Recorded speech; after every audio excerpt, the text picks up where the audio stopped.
से झुक जाता है। लेकिन जब यह जानकारी प्राप्त होती है, चाहे जो कुछ भी हुआ हो, हमारे जनप्रतिनिधि के ऊपर कोई मातालाल भ्रष्टाचार की दाग नहीं लगा सकता है, गौरव से मस्तक ऊंचा उठ जाता है। तो साथी जी बैठ जाइए।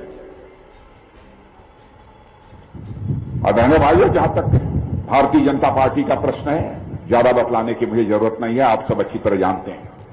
आप लोग ठीक ठाक तो हैं पहले ना? तबियत ठीक ठाक है सबका? मजे में हुआ जाता हूं? अच्छा ठीक है, हम आओ मजे में। लेकिन पहले हम कब आए रही यहां, याद है? कब वो आए रहे कि नहीं? यहां आए रही नहीं? नौजवान कौन पैदा न फैला हुआ तो कहां से वैसे मैं कभी कभी आया हूं बहनों भाइयों, हां देर से आया हूं, लेकिन इतनी बात पक्की है, पूरी तरह से दुरुस्त आया हूं बहनों भाइयों, इतनी बात पक्की है। और आया हूं तो रमापत जी शास्त्री के लिए वोट मांगने आया। बहनों भाइयों, 5 वर्षों तक इस प्रदेश में योगी जी के नेतृत्व में भारतीय जनता पार्टी की सरकार को काम करते हुए आपने अच्छी तरह देखा है, समझा है। प्राय समाजवादी पार्टी की सरकार रही हो, बहुजन समाज पार्टी की सरकार रही हो, इन सरकारों के ऊपर और उनके मंत्रियों के ऊपर भ्रष्टाचार के आरोप लग जाते। लेकिन इतनी बात मैं दावे के साथ कह सकता हूं, चाहे हमारे मोदी जी की सरकार हो अथवा इसके पहले आदरणीय अटल बिहारी वाजपेयी जी की सरकार हो, बहनों भाइयों, कोई मां का लाल उंगली उठाकर नहीं कह सकता कि किसी भी मंत्री के दामन के ऊपर कोई भ्रष्टाचार की दाग लगी हुई। यह कोई छोटी बात नहीं है। अंतर्राष्ट्रीय जगत में भारत की प्रतिष्ठा बढ़ी है। पहले भारत कुछ बोलता था तो दुनिया कहती थी भारत कमजोर भारत है, सुनो न सुनो कोई फर्क नहीं पड़ता। आज यदि भारत कुछ बोलता है मेरे बहनों भाइयों, दुनिया कान खोलकर सुनती है कि भारत बोल क्या रहा है।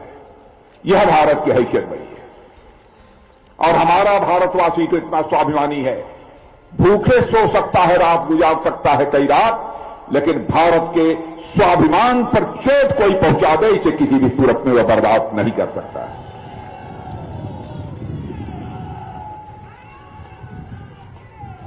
अंतर्राष्ट्रीय जगत में भारत की प्रतिष्ठा बढ़ी है। और मैं यह भी बतलाना चाहता हूं, भारत कोई एक कमजोर भारत नहीं है। भारत अब दुनिया का ताकतवर देश बन चुका है। मैं आपको याद दिलाना चाहता हूं, इसके पहले मैं भारत का गृह मंत्री था। 2017 में कश्मीर से आकर उधर पाकिस्तान की तरफ से आतंकवादियों ने आकर कश्मीर में हमारे सुरक्षा बलों के ऊपर कायराना हमला कर दिया। हमारे कई सुरक्षा जवान उसमें शहीद हो गए। बहनों भाइयों, गृह मंत्री रहते हुए मैं स्वयं गया। उस पीड़ा को मैं भूल नहीं सकता। उन शहीदों को कंधा मैंने लगाया।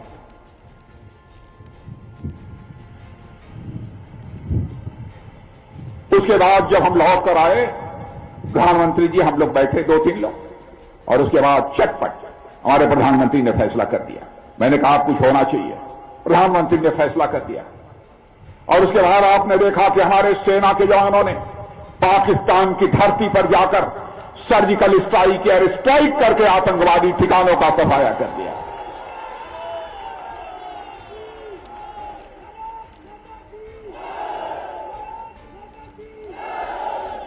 और हमने सारी दुनिया को यह संदेश दे दिया कि भारत का इतिहास रहा है कि भारत ने न तो कभी दुनिया के किसी देश पर कभी कोई आक्रमण किया है, और न भारत ने दुनिया के किसी देश की 1 इंच जमीन पर कभी कब्जा किया है। लेकिन यह भी बता दें, भारत को यदि कोई आंख दिखाने की कोशिश करेगा तो उसे हम सीमा के इस पार भी मार सकते हैं, और जरूरत पड़ी तो उस पार भी जाकर मार सकते हैं। यह भारत के अंदर ताकत है। यह जो कुछ भी हुआ है, भारत मजबूत भारत हुआ है। आप सबके समर्थन के कारण, आप सबके प्यार के कारण मैं देश की जनता के प्रति आभार व्यक्त करना चाहता हूं। हम लोगों के बाजुओं में ताकत है, कलेजे में ताकत है, तो आपके आशीर्वाद के कारण, आपकी शुभकामनाओं के कारण यह ताकत पैदा हुई है। और बहनों भाइयों, यकीन रखना, हम परिणाम की चिंता नहीं करेंगे, लेकिन भारत माता का सिर नहीं झुकने देंगे।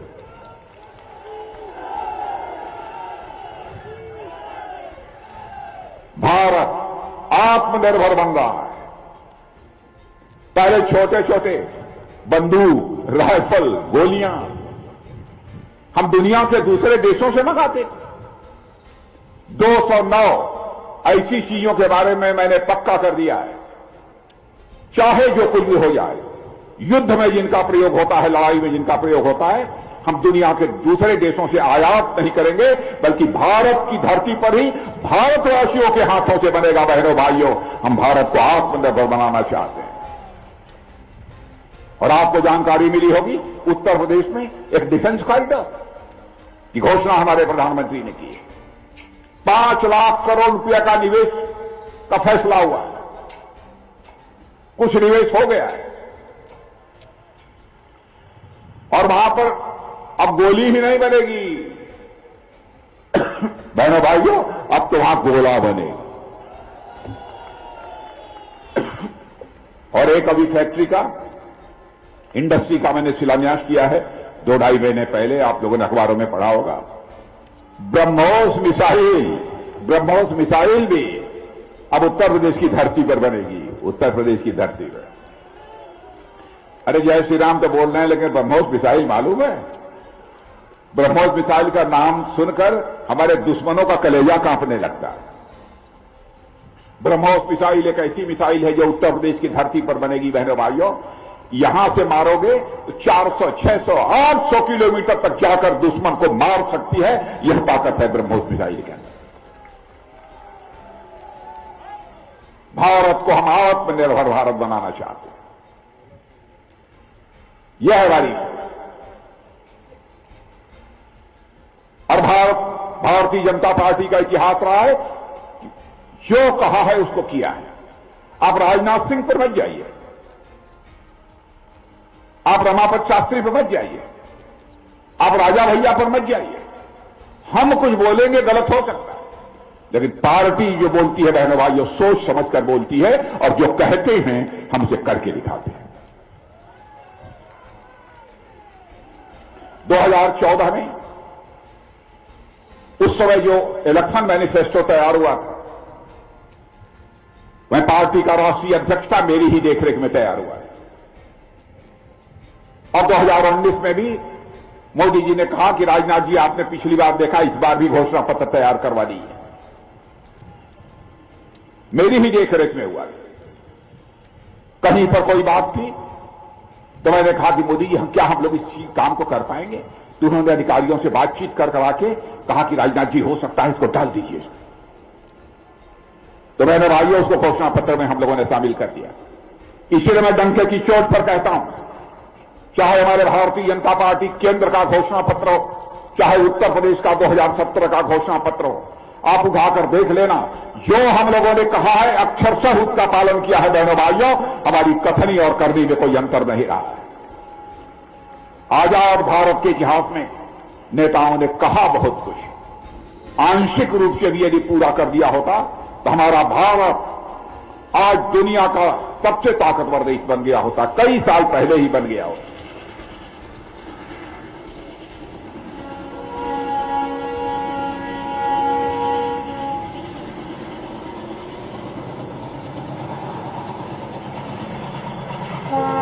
चलती का नाम गाड़ी है। जो चलता रहे उसका स्वागत करना चाहिए।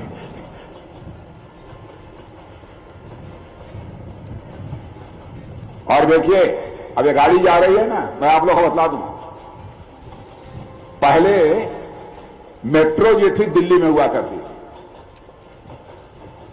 और मेट्रो बीच में लखनऊ कानपुर हुई। अब तो उत्तर प्रदेश के कई शहरों में मेट्रो चलने लगे। ऐसे विकास हुआ जैसे ये चल रही है।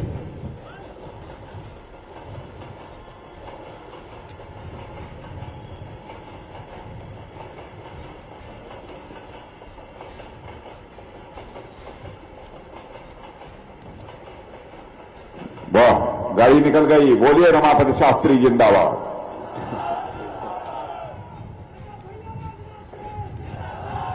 मेरे बहनों भाइयों, मैं ये कह रहा था, भारतीय जनता पार्टी ने जो कहा है वह किया है।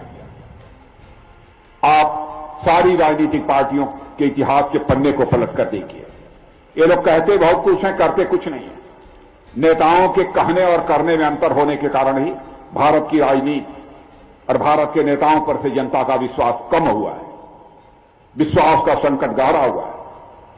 भारतीय जनता पार्टी एक अकेली ऐसी पार्टी है जिसने भारत की राजनीति में पैदा हुए इस विश्वास के संकट को चुनौती के रूप में स्वीकार किया है।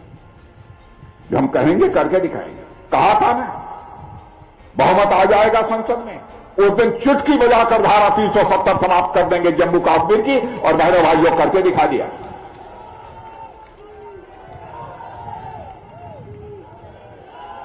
भारत का विभाजन धर्म के आधार पर नहीं होना चाहिए, हिंदू मुस्लिम के आधार पर नहीं होना चाहिए। हो गया, लेकिन हमारे हिंदू, सिख, ईसाई, पारसी, यहूदी जो भारत के मूल निवासी थे, पाकिस्तान में रह गए थे, उनका धार्मिक उत्पीड़न हो रहा था, अपने भारत की धरती को लौटना चाहते थे, लेकिन कोई ऐसा प्रभावी नागरिकता का कानून नहीं था, इसलिए उन्हें नागरिकता नहीं मिल पा रही थी। वादा कर दिया हम लोगों ने वर्षों पहले, संसद में बहुमत मिल जाएगा तो हम नागरिकता का कानून पास करेंगे, और डंके की चोट पर हम लोगों ने नागरिकता का कानून पास कर दिया। कोई भी हमारा हिंदू, सिख, ईसाई पाकिस्तान, अफगानिस्तान, बांग्लादेश से आकर भारत की नागरिकता लेना चाहता है तो बहनों भाइयों, उसे हम बाइज्जत भारत की नागरिकता प्रदान करें। हमने कहा था ना 84 में, जब कहते थे सपा, बसपा और कांग्रेस के लोग कहते थे कि आंखों में धूल झोंक रहे हैं भाजपा वाले, कहा था ना बन जाने दो सरकार। अयोध्या की धरती पर भव्य राम का मंदिर बंद कर रहेगा। बन रहा है कि नहीं बन रहा? बहनों भाइयों, हम लोगों ने जोर जबरदस्ती नहीं की। हम लोग हिंदू, मुस्लिम, ईसाई इस आधार पर राजनीति करने वाले लोग नहीं हैं। हम इंसाफ और इंसानियत की राजनीति करने वाले लोग हैं। न्याय सभी को तुष्टीकरण नहीं होना चाहिए किसी। अरे हमारा देश तो ऐसा देश रहा है, स्वामी चिन्मयानंद जी यहां पर बैठे हैं, ऐसे ऋषियों और मनीषियों ने भारत की सीमा में रहने वाले लोगों को ही अपने परिवार का सदस्य नहीं माना है, बल्कि पूरे विश्व की धरा पर रहने वाले लोगों को अपने परिवार का सदस्य मानते हुए वसुधैव कुटुंबकम का संदेश सारे विश्व को, दुनिया के किसी एक देश की धरती से गया है तो हमारे और आपके देश की धरती भारत से दुनिया को गया है। मेरे बहनों भाई, पूरा विश्व ही हमारा परिवार है। हिंदू, मुस्लिम, ईसाई के आधार पर हम कोई बंटवारा नहीं है। सपा, बसपा, कांग्रेस के लोगों से भी कहना चाहता हूं, बंद करो, बांटो और शासन करो, सरकार बनाओ, फूट डालो, जाति धर्म के आधार पर सरकार बनाओ, नफरत पैदा करके। सपा, बसपा, कांग्रेस के लोगों को समझना चाहिए, राजनीति केवल सरकार बनाने के लिए नहीं की जाती मेरे दोस्तों। राजनीति यदि की जाती है तो समाज बनाने के लिए राजनीति की जाती है, देश बनाने के लिए राजनीति की जाती है। कहां ले जाना चाहते हैं लोग देश? हम इस बार नारा दे रहे हैं कि डंके की चोट पर हमारी सरकार बनेगी, तो वो दबे दबे कहते हैं कि नहीं, दंगे की चोट पर सरकार बनेगी। ये कोई तरीका है? तमाशा बना दिया लोगों ने।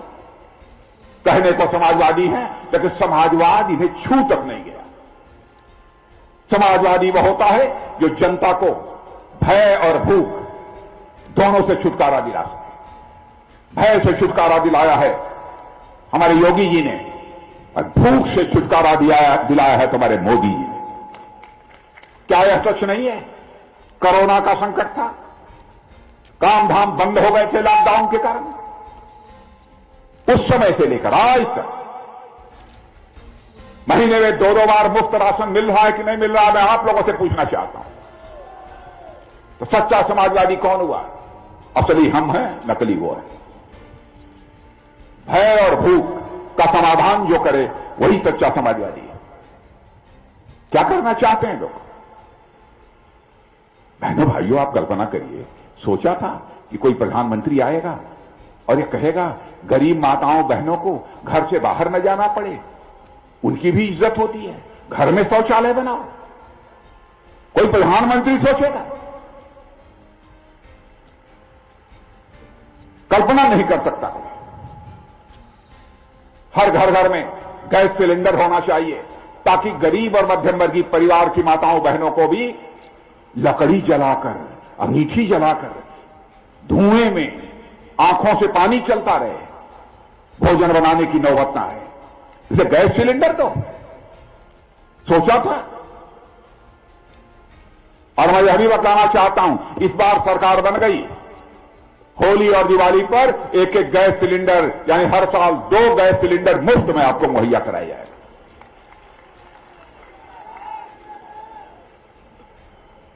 प्रधानमंत्री किसान सम्मान निधि के अंतर्गत आप लोगों के खाते में 6,000 रुपया जा रहा है कि नहीं? जा रहा है कि नहीं? और सुन लीजिए, आज तक ऐसा नहीं हुआ था। और यहां सरकार हमारी बन गई तो 6,000 तो ऊपर से आ रहा है, यहां से भी 6,000 मिलेगा और उसके बाद 12,000 मिलेगा।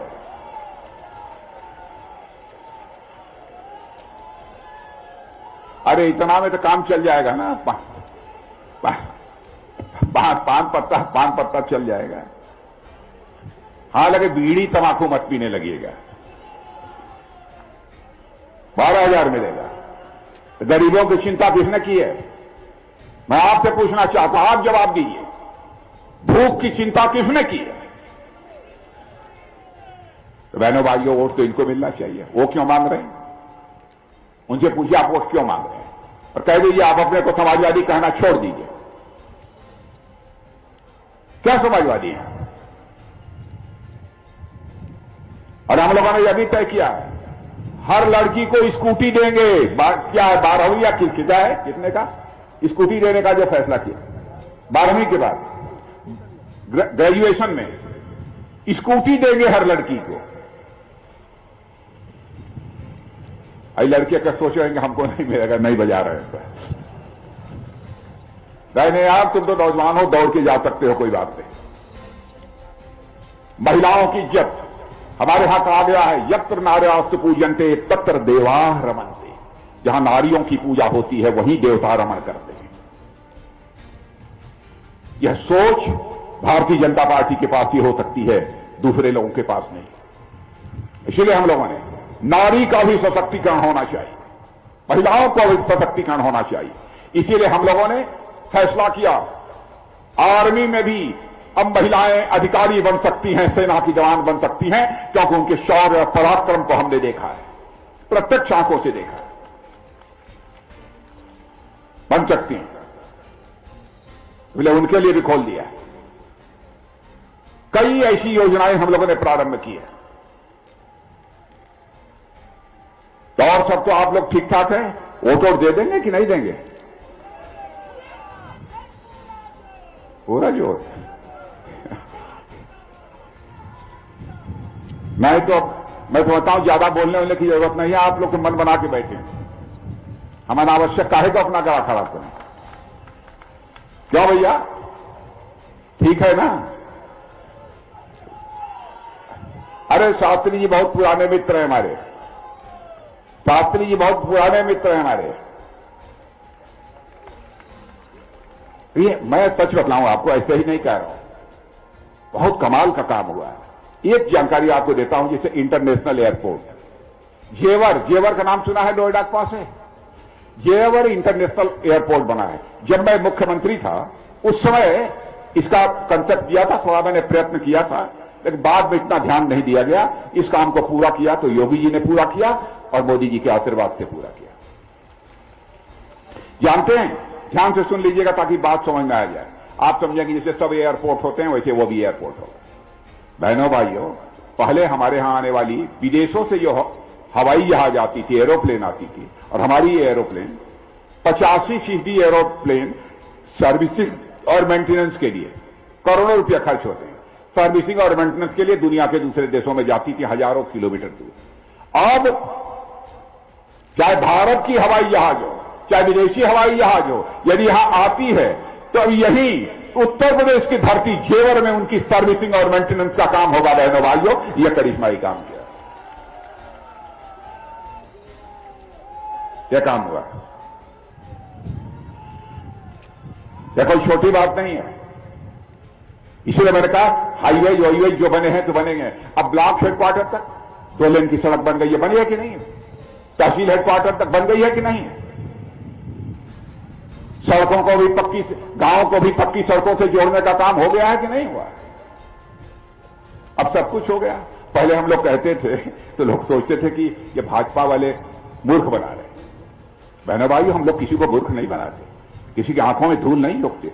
मुझे याद है मैं ही बोलता था, मैं बोलता था कि देखो भाई, लक्ष्मी जी घर में यदि आएंगी तो हाथी पर बैठकर नहीं आएंगी।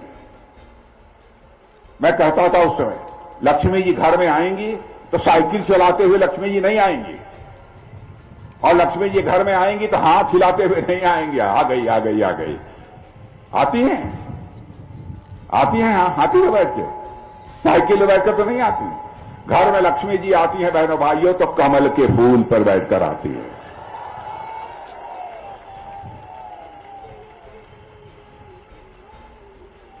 तो बहनों भाइयों, उस समय जो हम लोग कहते थे अभी झूठ नहीं बोलते थे। अगर मकान मिल रहा है, गैस सिलेंडर मिल रहा है, 12,000 रुपया हर साल आ रहा है, आयुष्मान भारत का कार्ड, 5 लाख रुपए तक का प्रतिवर्ष मुफ्त इलाज गरीबों का, दिल्ली में बीमार हो जाए, कलकत्ता चेन्नई में बीमार हो जाए तब भी 5 लाख रुपए का मुफ्त इलाज। यही सब न है घर में लक्ष्मी आने का, है कि नहीं? माने यह भी जो हम लोगों ने कहा था, सही कहा था, भाजपा की सरकार बनाओ, लक्ष्मी जी न हाथी पर बैठकर आएंगी, न साइकिल पर बैठकर आएंगी, न हाथ हिलाते हुए आएंगी। लक्ष्मी जी घर में आएंगी तो केवल और केवल, केवल और केवल कमल के फूल पर बैठकर आएंगी। जीता दीजिए, जीत गए, जीत गए तो एक बार ताली बजा दीजिए, सब लोग हाथ उठाकर तो मान लो जीत गए।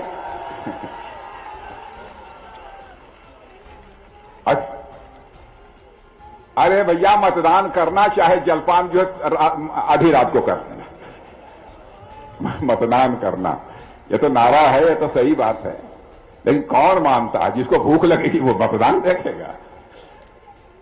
और लेकिन कहते हम लोग यही है कि पहले मतदान तब जलपान। अब लग गई भूख तो कोई रोकेगा? हाँ, लेकिन करो, अच्छा है, पहले मतदान कर लेना, तब उसके बाद जो जलपान वलपान करना, तो और तो सब ठीक ठाक है। एक बात और मैं कहना चाहता हूं बहनों भाइयों, बहुत तकलीफ हुई मुझे। मैं कल पंजाब में था, वहां के जो मुख्यमंत्री कैप्टन अमरिंदर सिंह जी हुआ करते थे, उन्होंने आग्रह किया था उनके विधानसभा क्षेत्र की सभा को संबोधित करने के लिए, और एक वहां जो रोड शो होता है, उन्होंने कहा कि राजनाथ सिंह जी रहें तो अच्छा होगा। तो मुझे उत्तर प्रदेश आना था, लेकिन फिर भी एक सीनियर लीडर से आग्रह था तो मैं कल चला गया। मैंने भाइयों, वहां एक घटना हुई है, शर्म से मस्तक झुक जाता है, शर्म से मस्तक झुक जाता है। वहां के मुख्यमंत्री मिस्टर चन्नी, उन्होंने कह दिया सारे उत्तर प्रदेश बिहारियों को पंजाब से बाहर करो। और बहनों भाइयों, वहां खड़ी होकर कांग्रेस की नेता प्रियंका जी ताली बजा रही। कांग्रेस के लोगों से पूछिए, दूसरे राज्यों में जाकर दूसरी भाषा और उत्तर प्रदेश में आकर दूसरी भाषा। बहनों भाइयों, राजनीति देश तोड़कर नहीं हो सकती है। मैंने पहले ही कहा कि राजनीति केवल सरकार बनाने के लिए नहीं की जाती है, राजनीति की जाती है तो देश बनाने के लिए राजनीति की जाती है। ऐसे लोग हैं, देश को तोड़ो, समाज को तोड़ो, डिवाइड एंड रूल, यह राजनीति भारतीय जनता पार्टी को स्वीकार्य नहीं है। इसलिए बहनों भाइयों, आप भारतीय जनता पार्टी को पूरा समर्थन दीजिए। ये कहां है शास्त्री जी? आइए शास्त्री जी। माननीय रक्षा मंत्री माननीय रमापत शास्त्री जी जिंदाबाद। वैसे शास्त्री जी के बारे में एक बात बताऊं, बताएं? शास्त्री जी का वजन आज के 45 साल 50 साल पहले जितना था उतना ही आज भी है। आप लोगों ने घटते बढ़ते देखा है? चंद्रमा घट बढ़ सकते हैं, लेकिन शास्त्री जी घट बढ़ नहीं सकते, जो है तो है।